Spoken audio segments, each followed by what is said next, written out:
supporters and worshippers. Their MP is giving a talk about a trip to the Arctic. One way to lead them out of the political wilderness to Downing Street is to do a deal with one of the other parties after the next election, if there's no outright winner. My name is Peter Kellner, and I'm...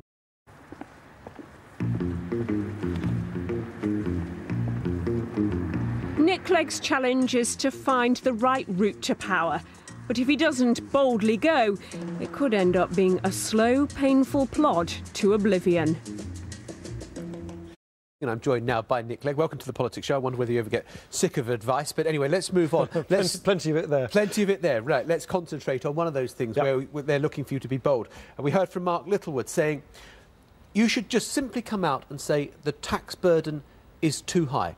Do you think it is too high? I've said, and I'll say it again, that I think the tax burden should not rise, but I'm not advocating the tax burden should be lowered from where it is at the moment, for the simple reason that there are a number of priorities, social priorities, education, health, improving our infrastructure, transport and so on, which I just don't think would necessarily be possible by significantly reducing the tax burden as a whole. But can I just say... So the government has got it absolutely right? No. This is the key thing. The really interesting debate about tax is not where the overall burden is. I am not advocating any further increase in the overall tax burden. The really interesting debate, however, is what you do within that ceiling. Where does the tax burden rest most heavily? Where does it rest most lightly? So, for instance, I want to see a radical cut in income tax for low and middle income earners, a 4p in the pound income tax cut. I want to see more people pay a bit more for activities, driving polluting cars, which are bad for the environment. It's how you redistribute the tax burden within that ceiling that I think is where the debate is now. But you would keep government spending targets exactly as is?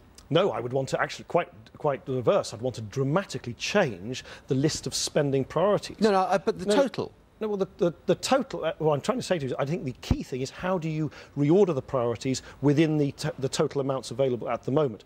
I, for instance, have set out an ambition that I want to see the party, the Liberal Democrats, reallocate about £20 billion worth of spending, government spending, onto key priorities. So not wasted on ID cards, but spend it on the poorest children. Not wasted on the Eurofighter defence project, but spend it on better health services. That is the debate which I think we're going to have between now and the next general election. But why not position yourself as the tax-cutting party? Because it would seem that there is a wide-open opportunity there. The Tories seem, if you read their pronouncements, a bit too timid to do that at the moment. You could occupy that ground. I don't think there's any point occupying ground for the sake of it. You've got to do it credibly. If the Liberal Democrats could meet our public policy priorities with less money, with less, with a much significant lower level of overall taxation, of course I'd be prepared to do that. Who knows? We might get there by the next general election. My estimate, though, is that the real difficult choices, and these are going to be tough choices, are scrapping public spending where it's not being well spent at the moment and spending it better in other areas. You talk about this reprioritisation. You've also got this idea of localism where you give more power to local authorities to set their own levels of income tax. Might you then get a council... Your tax burden might have been reduced by you, but then goes up because of what the local income tax happens to be. Or it could go down. Or a local community could say, no, we actually want it down. Look, I think what people have... So taxes could go up under the Liberal Democrats as well? No. This is the key thing. If you are serious about decentralisation, I think it was Mark Littlewood in your piece, Andy Mayer in your piece, saying we should be serious about decentralisation. Let's realise one thing. You've got to put your money where your mouth is. There's no system of governance which is truly decentralised, truly devolved, truly localised, anywhere I know of, which doesn't put their money where their mouth is. And that's why I think it is so important to realise it is only the Liberal Democrats who are prepared to scrap council tax, give local communities more say about how they raise money and how they spend it. Both the Labour and the Conservative parties talk the talk of devolution and decentralisation and don't deliver it. OK, one of those areas in practice, education. You want to see a wider variety of schools, yeah? Yes. No selection?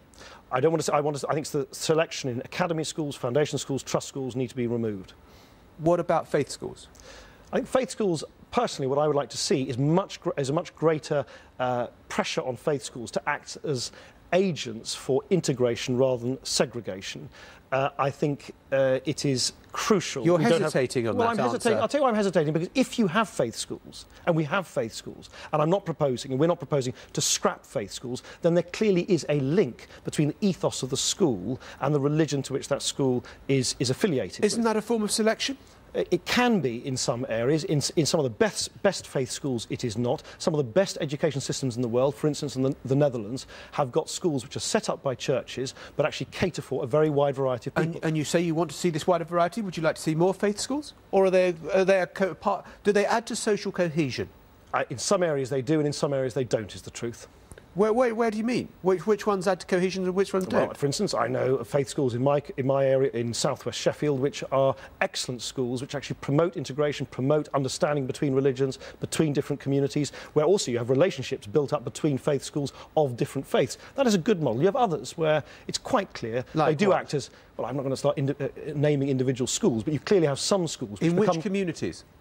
I think in all parts of the kingdom you have some faith schools which become captive, if you like, to a particular draw from a particular segment of the community and do appear to be more segmented than I think they should do. But most people in the faith school movement recognise that. The bigger picture, however, is the key one, is why are we not, as they do in other countries, giving the help that the poorest, most disadvantaged children need in those early years? We are failing thousands and thousands of children at the moment in the school on an industrial scale. I think it is utterly unacceptable. The link between social disadvantage and educational underachievement is now more close in this country than it is almost anywhere else in the developed world. We haven't mentioned Muslim faith schools. You didn't mention Muslim faith schools there. I just want to come to this wider issue that has emerged over the past few days following the comments of the Archbishop of Canterbury, which you have been critical of.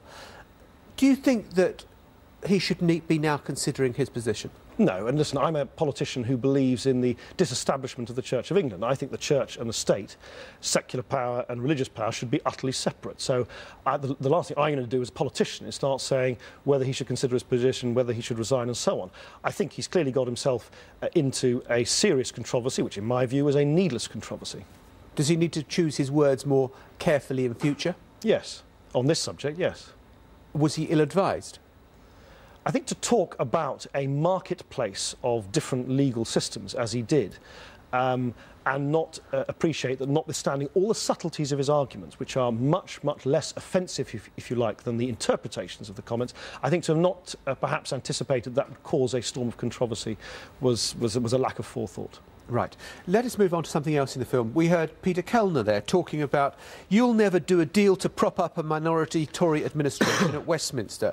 Your comments to the Financial Times on Friday seem to suggest that, providing the policies were right, you'd have no problem with that whatsoever. What I said, and I'll say it again, is that if the Labour Party or the Conservative Party, miracle of miracles, turn into Liberal Democrats, promote the priorities we want for a complete reinvention of the political system, our political system is broken, really promote decentralisation, total gear shift in international relations, helping the poorest children in our school system.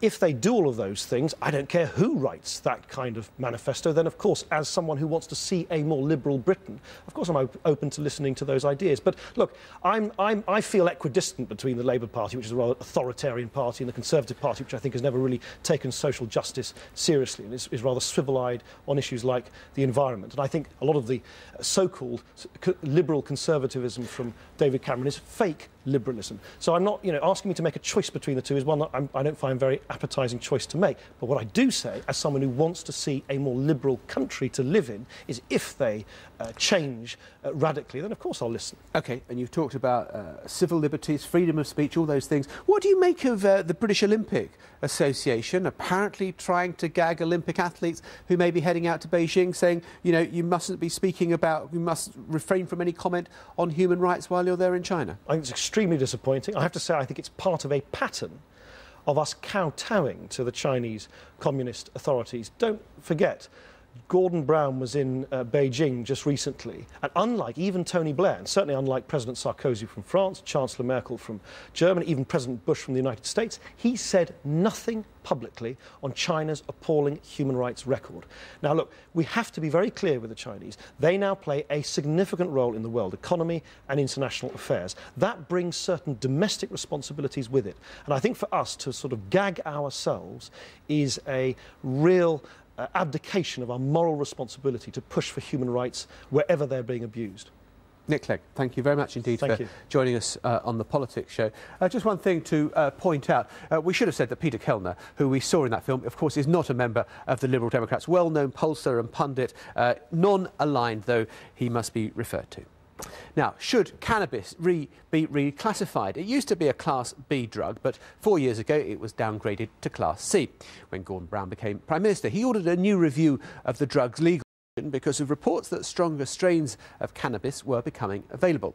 Well, the Home Secretary, Jackie Smith, says she has an open mind, so we've asked two people with a very strong interest in this